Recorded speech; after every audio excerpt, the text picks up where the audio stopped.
Assalamualaikum warahmatullahi wabarakatuh. Perkenalkan, nama saya Andini Widi Putri. Saya perwakilan dari kelompok 9. Saya selaku moderator. Sebelumnya akan memperkenalkan nama anggota kelompok saya.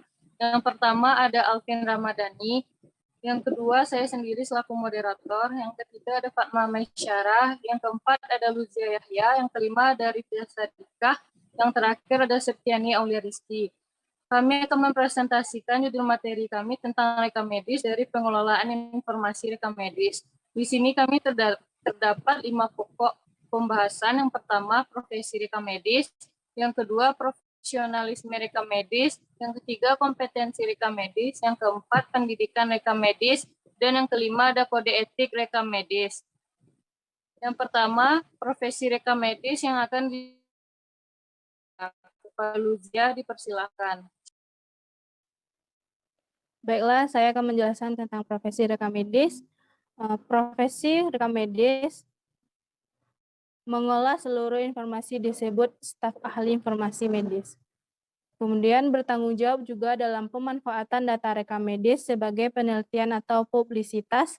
Dan yang ketiga, basis informasi menyediakan rangkuman statistik medis. Staf medis harus bertindak cepat jika suatu waktu data rekam medis diperlukan. Yang terakhir yaitu staf rekam medis harus teliti dan mahir dalam pengolahan data, penyimpanan data. Selanjutnya yaitu peran dan tanggung jawab seorang rekam medis. Yang pertama yaitu tentang prevalensi penyakit tertentu, kecenderungan penyakit tertentu, resep dokter, serta respon pasien. Yang kedua yaitu memenuhi persyaratan hukum serta peraturan tentang pembagian rekam pasien untuk memastikan bahwa reputasi rumah sakit dipertahankan dan bebas dari tanggung jawab hukum. Yang ketiga, menyarankan prosedur untuk memelihara alat rekam medis yang masih dapat diperbaiki. Yang keempat yaitu mengkodifikasi catatan medis pasien untuk memungkinkan mereka mendapatkan asuransi yang mereka butuhkan. Yang kelima, menyediakan basis data regional dan atau nasional tentang kanker, hipertensi, diabetes, dan lain-lain. Yang keenam, memelihara dan secara teratur memperbarui catatan medis dalam bentuk soft copy dan dalam bentuk yang tujuh, memastikan kemudahan pemecahan masalah yang berkaitan dengan pemeliharaan dan pembaruan rekam medis secara berkala. Yang kedelapan, menyelesaikan atau mengklasifikasi kode atau diagnosa dengan informasi yang kurang relevan, hilang atau tidak jelas dengan konsultasi dengan dokter atau tenaga kesehatan lainnya. Yang terakhir yaitu bertanggung jawab atas keamanan data pasien dari kebocoran data. Kemudian saya kembalikan kepada moderator. Terima kasih. Saya ucapkan kepada Luzia Yahya, pembaca materi.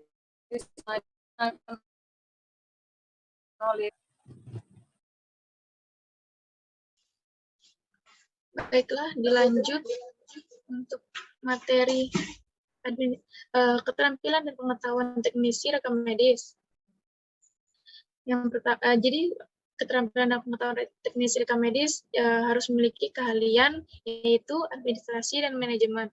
Jadi harus mengetahui tentang prinsip bisnis dan manajemen, tentang perencanaan strategis, alokasi sumber daya, pemodelan sumber daya manusia, teknik kepemimpinan, metode produksi, dan koordinasi antar orang dan sumber daya.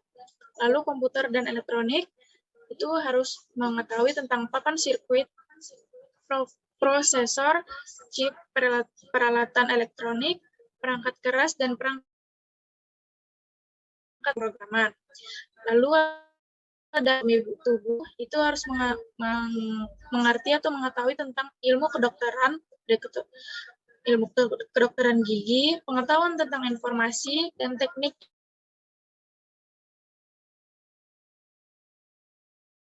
Ya, lalu ada administrasi pengetahuan, yaitu tentang prosedur dan sistem administrasi, seperti mengolah kata, mengatur dokumen dan catatan, stenografi, dan strategi. Lalu yang Selanjutnya ada kemampuan menjaga kerahasiaan. Jadi ini harus mengetahui tentang bisa mengatasi membocorkan hal yang sama kepada orang yang tidak berwenang. Lalu memiliki keterampilan organisasi, matematika, analitis, dan teknologi. Lalu ada literasi komputer, yaitu mengetahui tentang penggunaan aplikasi Microsoft seperti Microsoft Word, Excel, Access, dan yang lainnya. Dan yang terakhir ada dokumentasi entry data, yaitu bisa mengatur manajemen dalam entry atau memasukkan sebuah data. Lalu selanjutnya kepribadian teknis rekam medis. Jadi yang kepribadian teknis rekam medis ini berpikir analitis. Dia dapat menggunakan logika dan penalarannya untuk mengidentifikasi kekuatan dan kelemahan dari solusi alternatif. Selanjutnya ada problem solving, itu bisa memahami masalah yang rumit dan mengetahui cara mengenai teknologi untuk menyelesaikannya. Lalu ada aktif mendengarkan. Di sini harus bisa dalam memberikan perhatian penuh dan perkataan orang lain, bisa mendengarkan pendapat orang dan mendengarkan informasi yang ada. Lalu memiliki keterampilan interpersonal, komunikasi lisan dan tulisan. Lalu ada keahlian manajemen waktu yang kuat. Lalu detail, fokus, profesionalisme. Lalu ada keterampilan kepemimpinan, itu harus bisa untuk mengambil inisiatif atau keputusan dalam suatu kelompok. Yang terakhir ada penentu masalah, yaitu menentukan penyebab dari kesalahan operasi dan memutuskan tindakan apa yang perlu dilakukan selanjutnya. Setelah ini saya serahkan kepada moderator.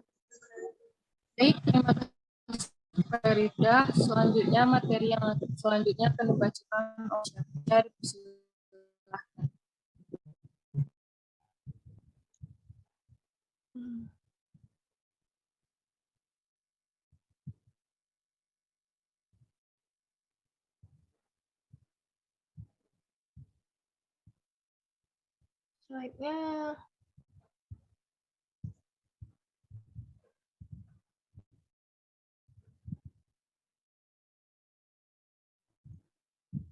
Slide-nya belum lagi.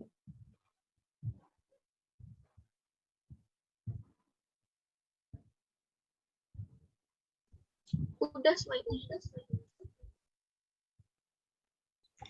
Selanjutnya, profesionalisme rekam medis.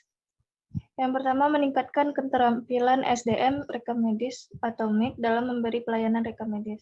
Yang kedua, pelatihan rekam medis lanjut 1 akan disajikan bagaimana teknis penggunaan ICD dalam kaitannya dengan paket pembayaran.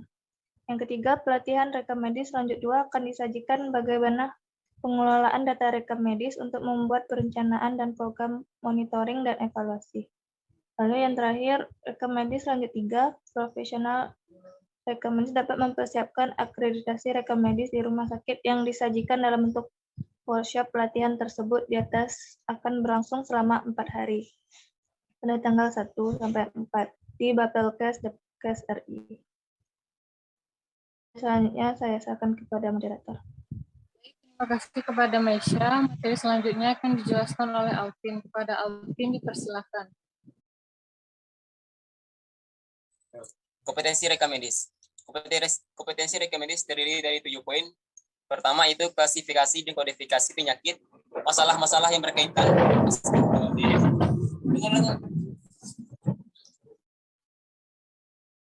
klasifikasi penyakit, masalah-masalah yang berkaitan dengan kesehatan medis. Rekam medis mampu menetapkan kode penyakit dan tindakan dengan cepat sesuai dengan klasifikasi internasional tentang penyakit dan tindakan medis tanpa lain dan manajemen kesehatan. Putih, nomor kode diagnosis, fungsi indeks penyakit, registrasi. Yang kedua yaitu aspek hukum dan etika profesi. Rekam tugas dalam memberikan pelayanan rekam medis dan informasi kesehatan yang bermutu tinggi. Turunan etika meliputi kewajiban tenaga kesehatan Yang ketiga yaitu manajemen rekam medis dan informasi kesehatan. Rekam medis mampu mengelola rekam medis dan informasi kesehatan untuk memenuhi kebutuhan pelayanan rekam medis, administrasi dan kebutuhan informasi kesehatan sebagai bahan pengambilan keputusan di bidang kesehatan, meliputi manajemen isi rekam medis, manajemen berkas, dan manajemen kearsipan. Yang keempat yaitu menjaga mutu rekam medis. Rekam medis mampu mengelola, merencanakan, melaksanakan, dan mengevaluasi dan menilai mutu rekam medis. Yang kelima yaitu statistik kesehatan. Rekam medis mampu menggunakan statistik kesehatan untuk menghasilkan informasi dan perkiraan yang bermutu tinggi sebagai dasar perencanaan dan pengambilan keputusan di bidang pelayanan kesehatan. Yang keenam yaitu manajemen unit kerja rekam medis dan informasi kesehatan. Rekam medis mampu mengelola sumber daya yang tersedia di unit kerja rekam medis untuk dapat mengikuti kemajuan ilmu informasi dan teknologi di bidang informasi dan kesehatan. Yang ketujuh yaitu kemitraan medis. Rekam medis mampu berkolaborasi eksternal maupun internal profesi yang terkait dalam pelayanan kesehatan. Selanjutnya saya serahkan kepada moderator. Baik, terima kasih kepada Alvin. Materi selanjutnya akan dijelaskan oleh Sekti. Pada Sekti, silakan. Baiklah. Selanjutnya yaitu pendidikan rekam medis. Pendidikan seorang perekam medis harus mempunyai pendidikan yang tinggi dan juga berkualitas. Jika dilihat dari pendidikan perekam medis, kualifikasinya terbagi menjadi beberapa, yaitu 1. Diharapkan harus berstandar kelulusan diploma 3 sebagai ahli media rekam medis dan informasi kesehatan. Yang kedua, yaitu harus berstandar kelulusan diploma 4 sebagai sarjana terapan rekam medis dan informasi kesehatan. Yang ketiga, yaitu berstandar kelulusan sarjana sebagai sarjana rekam medis dan informasi kesehatan, serta berstandar kelulusan magister sebagai magister rekam medis dan informasi kesehatan. Baiklah, saya kembalikan dengan moderator. Baik, terima kasih kepada Septi. Materi selanjutnya tentang kode etik rekam medis yang akan dijelaskan oleh saya sendiri. Kode etik rekam medis ada 5. Yang pertama, kewajiban umum yang terdiri dari pasal 1 sampai 3. Yang kedua, ada kewajiban profesi yang terdiri dari pasal 4. Yang ketiga, ada kewajiban dalam berhubungan dengan profesi dan instansi. Yang keempat, ada kewajiban untuk diri sendiri terdapat pada pasal 6. Dan yang terakhir, penutup terdapat pada pasal 7. Pasal 1 yang pertama, di dalam melaksanakan tugas profesi, tiap pelaksanaan rekam medis dan informasi kesehatan selalu bertindak demi kemuliaan diri, profesi, dan organisasi POMIKI. Pasal 2-nya yaitu perbuatan atau tindakan yang bertentangan dengan kode etik, yang mana menerima ajakan kerjasama seseorang atau organisasi untuk melakukan pekerjaan yang menyimpang dari standar profesi yang berlaku.